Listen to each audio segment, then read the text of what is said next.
Quand la maladie arrive dans un foyer familial, des émotions diverses surgissent et des difficultés apparaissent. Et pour autant, la vie prend le dessus. L'épisode à suivre est parrainé par l'association Tracadom, dont l'objectif est précisément de rendre cette performance possible. Inspirez-vous de ce témoignage pour vivre une autre expérience de vous, en osant déplacer vos propres limites.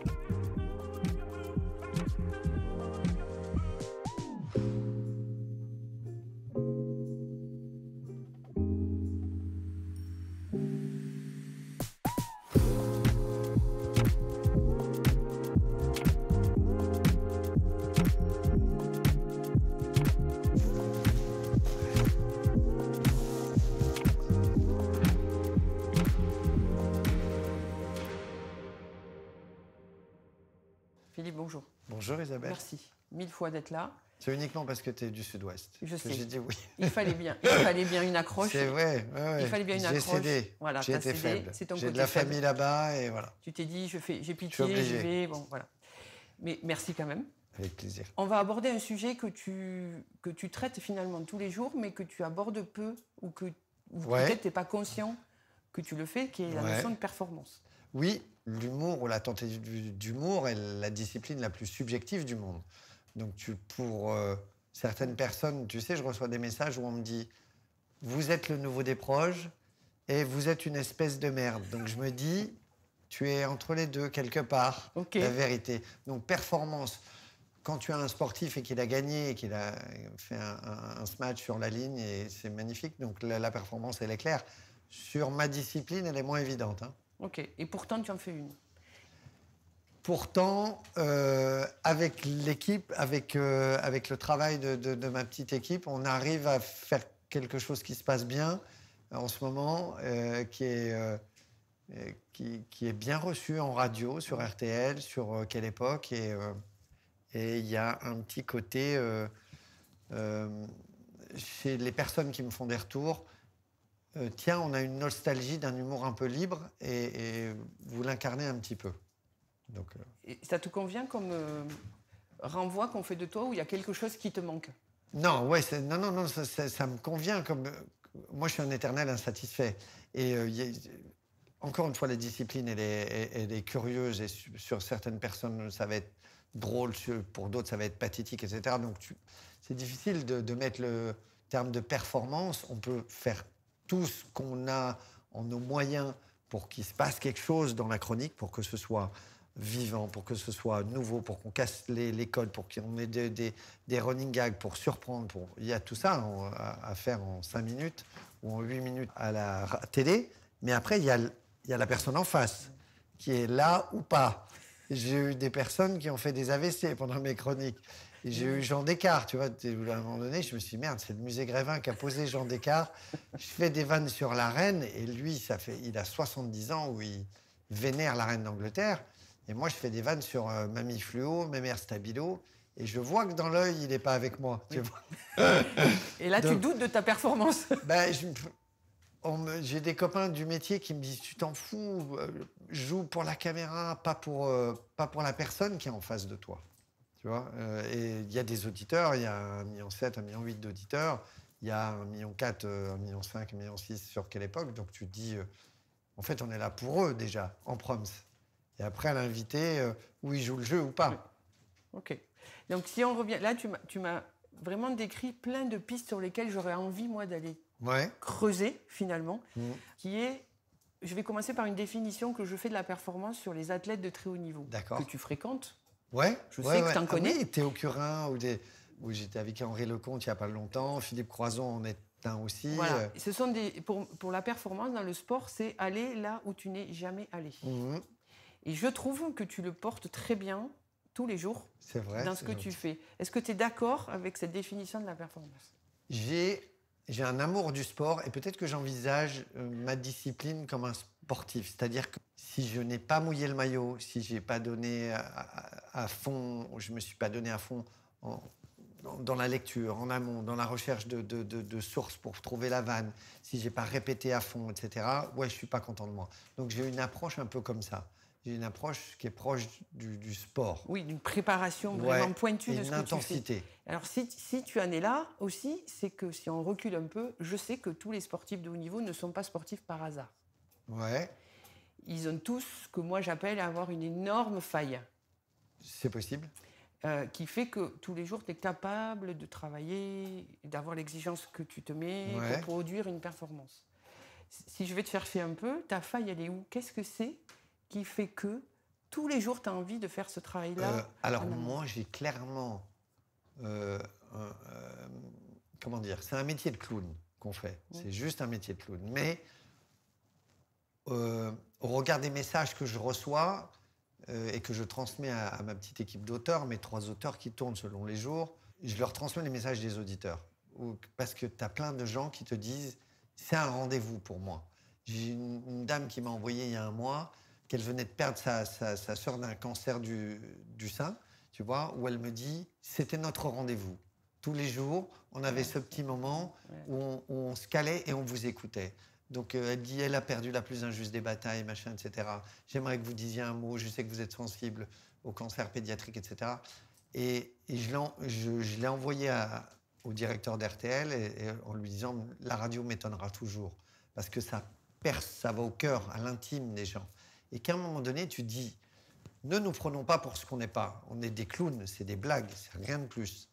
Mais à un moment donné, pour des gens qui vivent un grand malheur, c'est une petite respiration de dire ok, on met tout de côté et puis il y a quelqu'un qui est de bonne humeur qui va parler au micro et qui va parler de plein de choses tristes, mais qui va essayer de les rendre drôles ou plus légères. Et ça, tu en es conscient de la puissance, parce que c'est très puissant finalement. Si tu touches même 10 personnes tous les matins, c'est super puissant finalement. À force de messages, oui. Mais toi, consciemment, non. Si je le garde en tête, sans prétention aucune, mais en me disant, sois exigeant, parce que pour certaines personnes, c'est important. Donc tu fais attention au message que tu fais passer, finalement. Ouais, aussi. Et puis, tu sais, dans cette discipline-là, ça fait 4 ans que je suis sur RTL. Au début, tu te fais beaucoup insulter, parce que d'un coup, tu reviens avec un truc qui est un peu... qui est mordant, etc., où tu vas... rire ou essayer de rire de la maladie. Cette semaine, c'était les violences conjugales, ou tu vois, ou ce matin encore, du malheur, de plein de choses très tristes, très lourdes. Donc au début, tous les cons, tu as toujours un con qui lève le doigt et qui dit non, ça on peut pas, ça on n'a pas le droit. Mais tout le monde a son précaré. Et tu vois, et puis il y a un moment où j'ai eu un doute, je m'étais fait un peu insulter sur l'Ukraine, et puis je me disais peut-être qu'on n'a pas le droit, peut-être que tu vois. Ça te met le doute à un moment donné. Et je fais une émission avec Boris Cyrulnik, qui est le pape de la résilience, et qui a eu une enfance tragique, parents déportés, lui qui se cache dans une ambulance et pour échapper à la Gestapo. On est au comble du tragique. Et qui m'explique, il me dit, mais non, mais dans les camps, il faisait des blagues, parce que c'est insupportable sinon. Et du coup, on a repassé un extrait d'un truc de vanne que j'avais fait sur l'Ukraine. Tu sais, à un moment donné, il y a les Russes qui envoyaient des missiles sur une ville à côté de Mariupol où il y avait un zoo. Et en fait, il disait, le mec dans Le Monde expliquait que en fait, les missiles allaient péter les grillages et que les lions allaient se barrer. Donc j'avais dit, pour l'Ukrainien qui se prend des bombes depuis 6 mois, c'est vrai que si le matin il va chercher ses chouquettes et il tombe sur un lion, ça lui fait une grosse journée déjà. C'est compliqué. Entre Poutine, la guerre et les lions, ça fait beaucoup. C'est compliqué. Et Boris Cyrulnik se marre et il me dit, mais non, mais c'est un pas de côté. Tu vois? Et je suis tombé sur une phrase de Romain Gary il y avait une émission où il y a Noémie Silberg qui parle de son mari qu'elle perd en 1 an. Son livre s'appelle Vivre après Marc. Et elle fait des vannes. Elle vient de perdre son mari, elle a 40 piges, il a 40 piges, il part en 1 an, ils ont 2 enfants. T'es au comble du malheur. Et à un moment donné, elle dit tiens, je vais avoir un plus grand dressing devant les copines. Et tu dis, elle cite Romain Gary, elle dit l'humour est une déclaration de dignité, l'affirmation de la supériorité de l'homme sur ce qui lui arrive. Tu vois, c'est une déclaration de dignité. C'est dire le malheur n'a pas gagné. Je vais au-dessus du malheur parce que j'en fais une blague. Donc je trouve que c'est la meilleure définition. Et c'est là-dessus que toi, tu t'appuies, parce que c'est vraiment le message qu'on ressent tous. quand tu fais des blagues, quand Ouais. tu trouvais si ça te touche pas ou parce que tu vis des choses à ce moment-là, je trouve que la phrase que tu as donnée traduit bien qui tu es. Mais moi, j'ai envie de reculer un peu. Je vais te chercher un petit peu. Parce que je me dis, ça, c'est ce que tu dis maintenant. Ouais. Bon, t'es pas vieux. Non. Non, tu vas bien. Mais tu as commencé ce boulot Très tard. très tard. Pour Ouais. quelle raison? En fait, je démarre par hasard, moi. Je voulais pas être en première ligne. En 2017, on me demande d'être le parrain d'une association contre le cancer pédiatrique. Je m'occupe de loin d'un gamin qui était malade de ma ville. On fait passer le dossier par Drucker à Kayat, un cancérologue. Et le petit va pas bien. Et avec mon frère, on prend des nouvelles souvent. Et à un moment donné, on me dit, tiens, il veut parler à Mike Horn, le gamin. Donc j'essaye d'activer mes réseaux. Et j'appelle Michael Youn. Il me dit, ah, tu m'emmerdes, c'est le mec le plus injoignable de la Terre.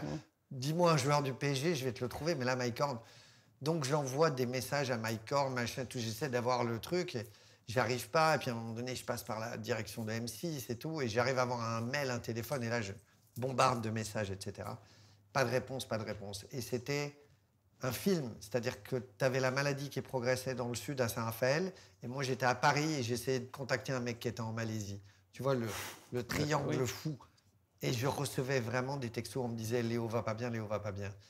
Et un coup, je reçois un mail de Mike Horn qui me dit « I'm sailing », je suis au large de Jakarta. Dès que je mets un pied à terre, j'appelle. Et il y a eu un suspense de film, d'aventure. Et il a appelé Léo quelques jours avant que Léo parte. Et tu as une photo très belle de Léo avec le téléphone qui est pendant 45 minutes avec Mike Horn.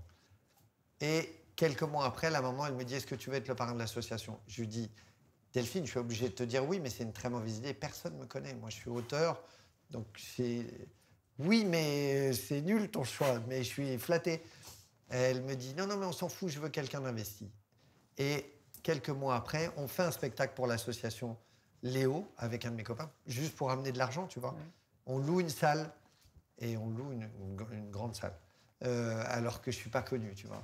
Et c'est vraiment ça part d'un apéro en décembre où il y a une salle à Saint-Raphaël où il y a 250 places. Et je dis, tiens, on va louer cette salle avec mon copain Greg.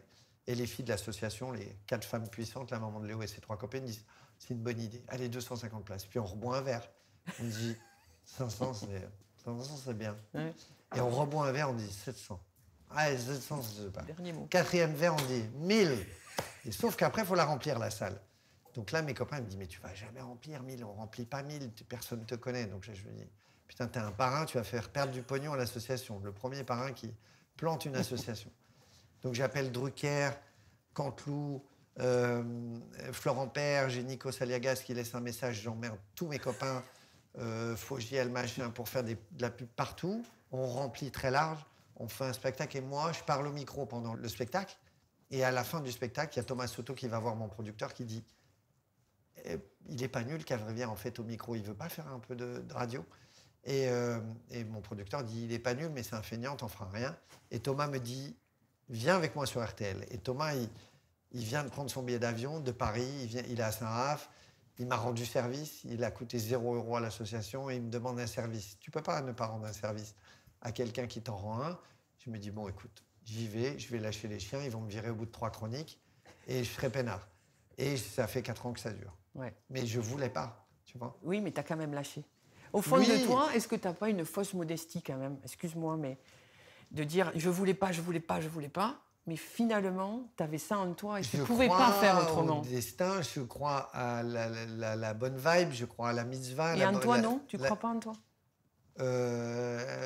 À force, je me dis que, à force de croiser des gens, je me dis tiens, ouais, il y a certaines personnes pour qui c'est sympa et qui attendent ça comme un rendez-vous, mais voilà. Après, je suis pas l'abbé Pierre. Hein. Moi, j'ai perdu une sœur d'un cancer, donc moi, tout vient de là. Hein.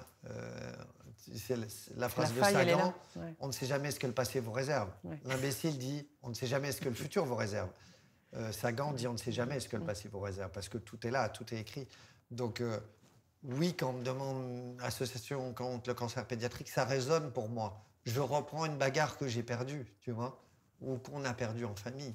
Donc C'est rigolo, ça, que pour un humoriste, tu as bien fait d'inviter un humoriste. Oui, j'aime bien, mais j'aime bien parce que ça donne du sens quand même à tout ce que tu fais. Oui, oui. Le sens de pouvoir aller loin, de prendre des risques, parce que finalement, tu redonnes un combat, ou tu remets le combat que vous avez perdu familialement, tu le remets sur la table. Ouais, c'est ça, exactement. Je me dis, ah putain, 75, on a paumé, et on n'a peut-être pas perdu. Ouais. Et tu le remets, et tu le remets. Oui. À des moments, tu en as marre.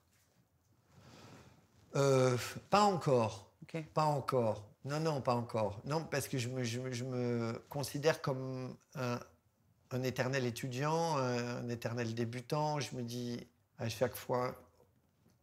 au début, RTL, comme j'avais beaucoup de boulot à côté avec Cantou, etc., ils me disaient « fais-en 4 ». Ils voulaient m'en faire tous les matins, mais après, ils ont dit « ok ». Puis après, je me suis dit « non, t'es mauvais, fais-en 5 ». Comme tu seras moins mauvais au bout d'un moment. Tu vois, comme n'importe qui. Non. Comme un pianiste voilà, qui comme joue des gens des qui heures, font du haut niveau. comme un tennisman, ouais. Comme un golfeur. À part les chats qui ne branlent rien de leur vie, oui. Comme ce petit mais chat ils le font bien. Mais ils le font mais bien. nous, on est obligés, tu vois, de répéter un exercice pour être un peu moins mauvais à un moment donné. Comme un sportif de haut niveau, finalement. Tu travailles, tu te remets en question, tu as tes objectifs, tu repousses.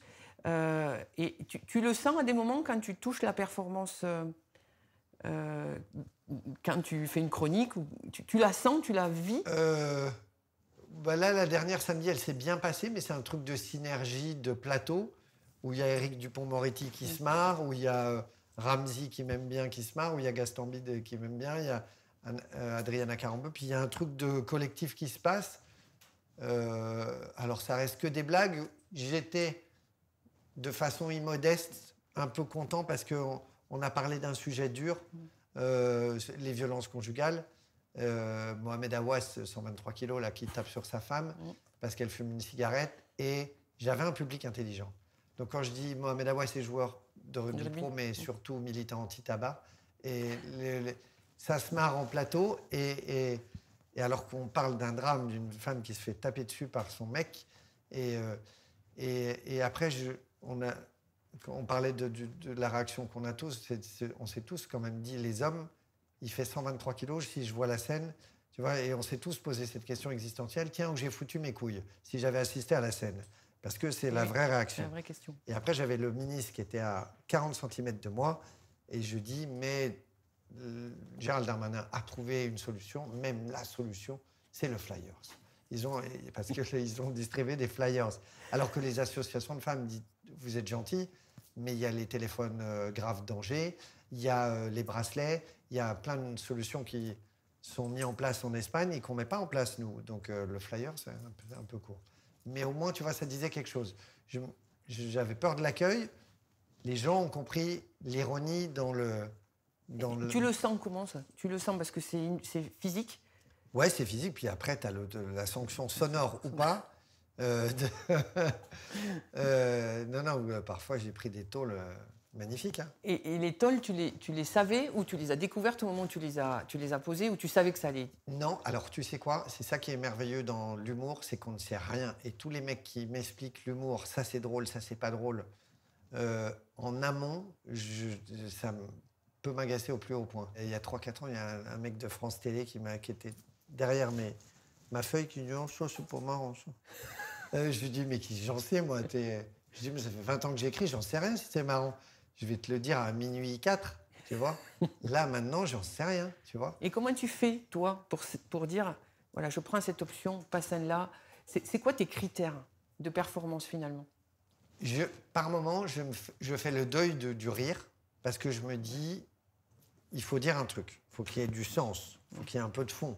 Il y a de la gaudriole, il y a des grosses bêtises, et puis de temps en temps, j'aime bien qu'on dit quelque chose, tu vois. Une vanne comme sur le Qatar. Il y a un moment donné, il y a 6500 morts, 6500 ouvriers morts. Et nous, on fait la fête, les machins et tout.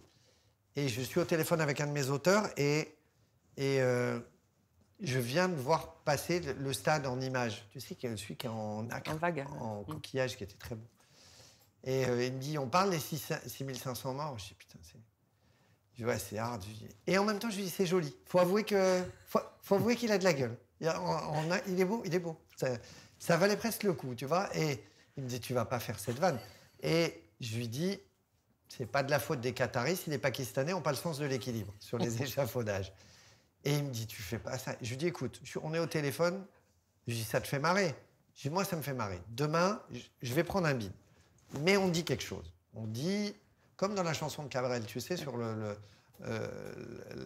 torero, le taureau, où il dit, je pensais pas qu'on pouvait danser autant autour d'une tombe. C'est la même chose, la Coupe du Monde au Qatar, sauf qu'il y en a 6500. Mais on est quand même pris dans l'euphorie du truc, et puis on regarde, et puis on oublie. Et nous, on fait une petite piqûre de rappel. Et je me dis, je prends un bide. Demain, mais c'est pas grave. Demain, après, ces 2 vannes, je mettrai une vanne légère. Je fais la vanne. Il y a Yves Calvi, il y a Cyprien Sini. Et ils se marrent. Parce qu'ils comprennent que je dis exactement l'inverse de ce que je veux dire. Tu vois? De ce que je suis en train de dire. Je dis l'inverse. Je dis que c'est une horreur. Et je dis qu'on oublie l'horreur parce qu'il y a des cotillons, des vuvuzelas. Mais c'est lourd quand même, 6500 morts. Et je la fais en radio, ça marche. Donc je me dis, ah putain, elle marche. Je la fais le soir même en télé, je prends un bide. Mélenchon coupe le truc. Alors, lui, il fait des vannes, ça vous fait rire ce qu'il fait, lui? Sur les ouvriers morts, il se met en position de sécurité à m'insulter comme si je riais des ouvriers morts, alors que je dis l'inverse. Mais on coupe la séquence en télé, c'est coupé. C'est la même vanne, le même émetteur, le même texte. Sauf que c'est pas la même réception. Donc tu vois, pour te dire que c'est impossible de prévoir. Ok, donc en fait, ce que tu me dis, et pour les gens qui vont écouter, c'est que la performance demande une part d'imprévu énorme, d'inconnu énorme qu'il faut accepter. Ah ouais, dans ma discipline, oui. Mais dans toutes. Dans la vie en général. Peut-être dans toutes, ouais. Pour vivre ce que tu vis, il faut peut-être oser aller dans l'inconnu. Bien sûr. Et que s'il y a des gens qui t'écoutent, s'ils veulent s'inspirer de ta performance, finalement, ce que tu dis, il faut s'écouter. Bien sûr, bien sûr. Et oser y aller. Oser y aller. En venant faire l'interview, je lisais un truc sur Noah, dont c'est les 40 ans de la victoire, et il perd à Monte-Carlo au premier tour contre Orantes. Et il perd ce match, où il est archi favori. Et il dit, si je perds pas, je gagne sûrement pas Roland-Garros. Tu vois, à un moment donné, la défaite sur un champion qui est préparé donne le sursaut. Et pour toi, tu as le même type d'exemple?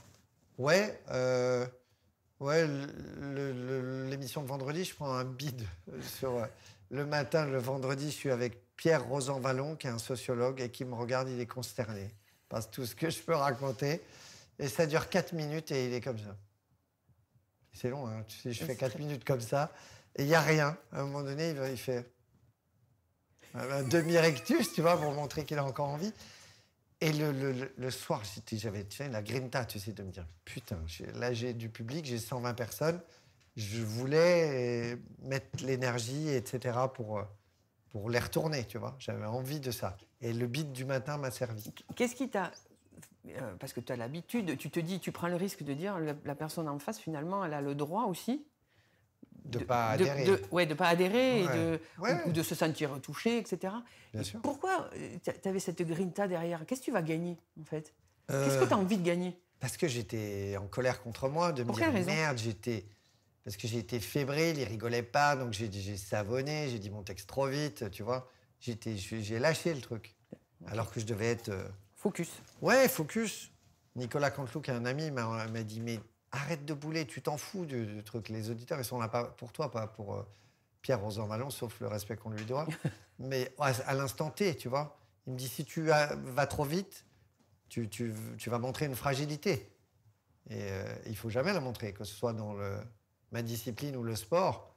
Les mecs que tu vois pas fragiles au changement de côté en tennis, tu dis, oh putain. Comment je fais pour le choper? C'est vachement important. Ouais, c'est super important. Ta fragilité à toi, on la retrouve dans des périodes de ta vie ou dans des périodes de travail que tu as eues, on la retrouve ou pas?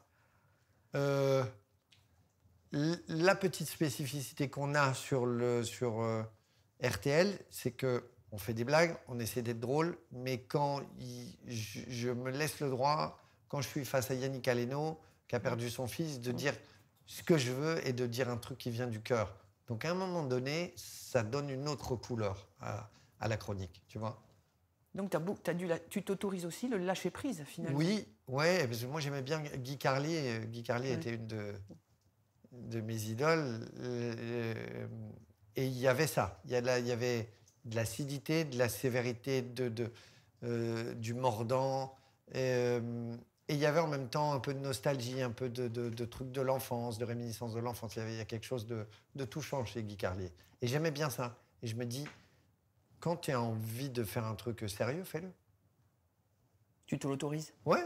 Oui. Oui, parce que c'est sincère. Ouais. Parce que devant un mec qui est mon ami, qui a perdu son fils, le 100% de gaudriole était malvenu. Et puis c'est vrai que quelques jours avant, on m'a raconté une anecdote folle sur Antoine Aleno.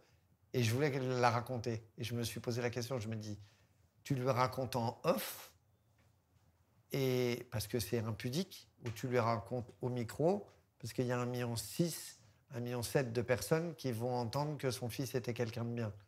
Donc je me suis posé la question. Et tu as bien répondu après. Et j'ai dit, je raconte en in, je veux qu'on sache qu'Antoine Aleno était quelqu'un de bien. La description que tu me fais de toi dans ton métier, quel impact ça a sur ta vie et ton entourage? Une vie de merde pour ma femme. Ouais. Comment elle fait pour te supporter? T'es comme ça aussi? Tu te poses beaucoup de questions? Tu as des doutes? Je ne suis vivable que quand je réussis une chronique. Sinon, je suis invivable pendant 24 heures, tu vois. Mais dans certaines mesures, quoi. Je sais pas, l'artiste, la diva, tu sais. Non, mais t'es pénible parce que t'es pénible dans le sens où relou, parce que voilà. Merde, ça fait chier et tout, tu vois. Ouais. Et tu remets sur la table. Ouais. Et ce doute-là, il permet d'avancer, il te permet d'être meilleur. L'échec, de temps en temps, te permet de rebondir. Ouais. La jouissance pour moi, parce que c'est de l'ordre de la jouissance, quand ça, une espèce de fusion aussi te permet de réussir. Ça, tu le vis aujourd'hui. Quel est ton challenge de demain? Le spectacle. Un spectacle, ouais. Sur scène? Ouais, la scène, ouais. Qu'est-ce qui t'excite, le fait d'aller sur scène? Parce que, tu vois, je voulais pas faire de radio, j'en fais. Je voulais pas faire de télé, j'en fais. Et je me dis, bon, je veux pas faire de spectacle, donc forcément, je vais y aller à un moment donné. Et c'est de me dire, tiens, peut-être que je vais aller chercher d'autres émotions, d'autres challenges, un peu d'acting, un peu de performance d'acting, aller chercher d'autres choses à l'intérieur de moi, tu vois. Oui. Et peut-être donner d'autres choses aux gens où on se dit, tiens, 5 minutes, c'est court. C'est à force de recevoir des messages aussi de gens qui me disaient, alors, un spectacle.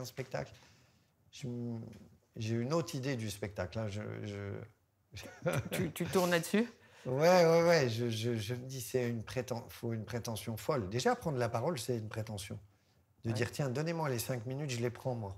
Écoutez-moi pendant 5 minutes. Philippe, on a le droit d'être prétentieux. Tout le monde a le droit de croire qu'à un moment donné, on a des choses à dire. Pourquoi on ne les dirait pas? C'est pas être prétentieux, ça? Tu crois? Oui. Un petit peu, quand même. Non. Non? Je suis pas... Ce qui est très intéressant dans l'échange, c'est que tu as toutes les caractéristiques, si je prends les sportifs de haut niveau que je connais très bien, tu as toutes les caractéristiques d'un athlète de haut niveau, c'est-à-dire un ego très fort, une grosse générosité, des doutes permanents et quand même certaines certitudes où tu y vas, de la prise de risque et du lâcher-prise. Voilà, donc tu as toutes ces caractéristiques-là. Et tu viens de me dire que tu viens chercher une émotion de plus sur scène. Ouais. Tu sais lesquelles les émotions que tu n'as pas encore vécues et que tu vas chercher? J'ai l'impression qu'il y a toujours le petit moment de frustration de 5 minutes. Tu vois, en radio, je fais 5 minutes, je déborde, je fais 6. En télé, je fais 8. Mais de dire, est-ce que tu peux les embarquer 1h15, 1h20 Tu vois, Gad, qui a toujours été très bienveillant avec moi, m'a dit, mais c'est plus dur ce que tu fais en chronique parce qu'ils ne sont pas là pour toi, en fait, ici. Ils sont là pour l'émission, les invités sont là pour leur promo. Il me dit, mais va faire de la scène. Donc, je les écoute, mes quelques camarades qui me disent, non, on va faire de la scène. Oui, mais au fond de toi, parce que là, tu ne me réponds pas, parce que tu es malin. Au fond de toi, ce que tu vas mettre sur scène, que tu n'as pas toujours mis, c'est quoi? On va voir quoi de toi, en fait, qu'on n'a jamais vu? Le temps, en 5 minutes, tu n'as pas le temps de dire les choses. Quoi? Tu vois? Tu peux dire des choses mais que tu fais. Là, voilà. Tu vois, on a le temps, on parle, c'est bien, le format, il est bien parce qu'on a le temps de s'exprimer. Donc, je dis des choses sur moi, sur mon enfance, sur mon intimité, sur le pourquoi je suis là et pourquoi je trouve important, sans se prendre jamais au sérieux, ce qu'on fait. Parce qu'on est un peu des médecins de l'âme, un peu, tu vois. Oui. Donc, j'ai plein de gens qui ont vécu des grands malheurs qui m'ont dit « Tu m'as aidé à passer la vague. » Et donc, voilà. tu te dis, tiens, il y a une petite mission dans le rire. Et puis, il y a plein de gens fragiles, il y a plein de gens sur 1,6 million, 7, 8 d'auditeurs.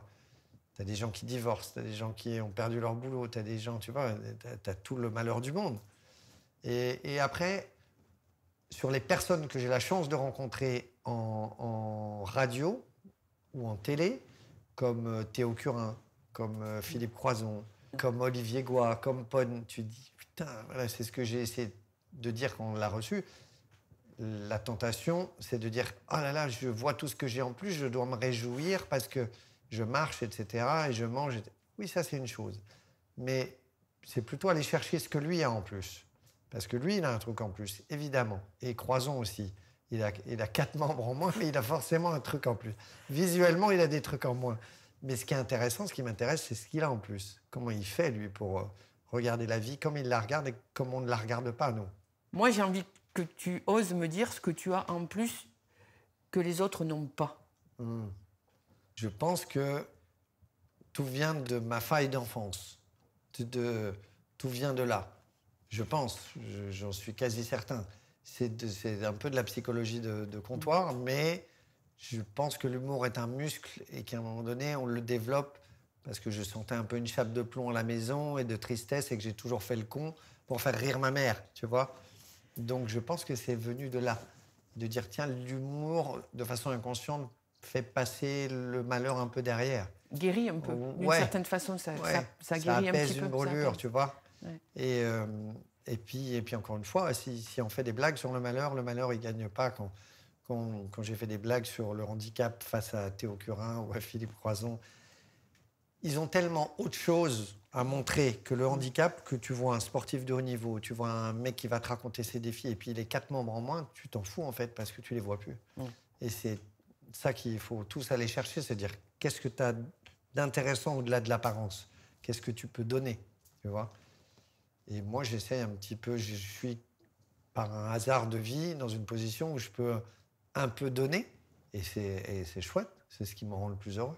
Oui, ben, c'est pas un hasard, c'est un parcours. C'est un parcours, ouais. Et l'association Léo me rend terriblement heureux. Tu vois, à chaque fois, les filles me disent ah là là, c'est bien tout ce que tu fais pour l'asso. Mais je dis, mais l'asso m'a fait un bien fou. Parce que d'un coup, tu es avec que des gens, moi qui suis dans des métiers d'ego, tu es avec que des gens qui ne se regardent pas le nombril. Ils regardent les enfants, ils regardent les autres. Et on est dans le concret. On dit, oh là, on paye ce loyer, on va payer cet hôtel parce que il doit être à côté de l'hôpital où il y a le traitement, on va payer l'essence pour y aller, on va payer un iPad pour lui changer les idées pendant la chimio. On est dans le concret, là, tu vois, et puis on change des vies. On est dans la vie, finalement. Ouais. Et on met de la vie dans la vie, dans cette épreuve-là. Et puis, je suis à chaque fois sidéré par la pudeur de ces gamins à qui tu ne feras jamais dire que ça va mal. C'est incroyable. Si tu vois le dossier médical, c'est une horreur, et le gamin veut dire ça va. Et je pense à Luciano, qu'on a perdu, un petit Mexicain. Je pense aux gamins qui se battent maintenant, El Mehdi, un petit Marocain, et tu te dis, et les gamins te disent ça va bien, mais le dossier il est compliqué, ils se battent comme des lions, et c'est une leçon, tellement. Et en fait, j'ai l'impression que tu as une continuité de ces gamins. Si je te fais une image, c'est-à-dire eux ils se battent naturellement.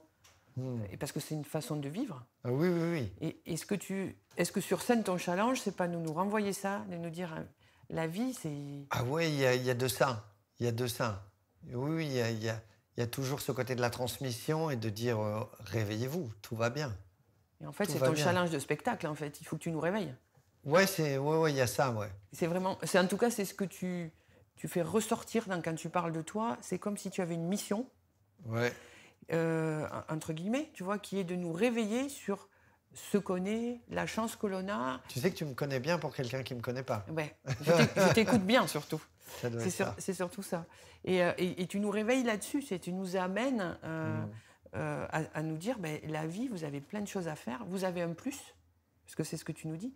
Et finalement, ta performance, elle est de nous faire prendre conscience de qui on est et de la force qu'on a. C'est ça ta perf? Ouais, peut-être. Tu vois, tu me fais découvrir des choses de moi, parce que je ne suis pas dans l'introspection. Et oui. Donc, par timidité, je pense. Peut-être, mais je le fais naturellement, sans conscientiser tout ça.